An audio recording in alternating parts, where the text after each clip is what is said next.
আজ ৩রা জানুয়ারি। আজ একটি বিশেষ দিন। বিশেষ দিনটি কী বলুন? আজ হচ্ছে পৃথিবীর অনুসুর অবস্থা। তাহলে এই অনুসুর অবস্থা সাধারণত কী?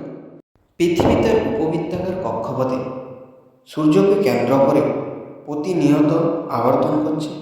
এই আবর্তন করার সময় পৃথিবী এবং সূর্যের মধ্যে দূরত্ব সর্বদা সমান থাকে না। কখনো বেশি, আবার কখনো কম হয়। বেশি হলে সেটাকে অপসর অবস্থা বলে বা অ্যাফেলিয়ান, আর কম হলে সেটাকে অনুসর অবস্থা বা পেরিহেলিয়ান বলা হয়। অপসর অবস্থায় পৃথিবী এবং সূর্যের মধ্যে দূরত্ব থাকে প্রায় 15,20,00,000 কিমি, যেটা 4 জুলাই ঘটে থাকে। আর অনুসর অবস্থায় পৃথিবী এবং সূর্যের মধ্যে দূরত্ব থাকে প্রায় 14,70,00,000, যা 3রা জানুয়ারি ঘটে, অর্থাৎ আজকে সেই দিন।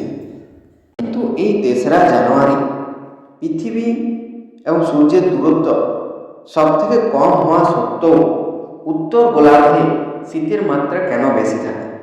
তার কারণ হল পুরো পৃথিবী থেকে সূর্যের দূরত্ব কম হয়, কিন্তু এই জানুয়ারি মাসে সূর্য থাকে দক্ষিণ গোলার্ধে। তার জন্য উত্তর গোলার্ধে সূর্যরশ্মি তির্যকভাবে পড়ে।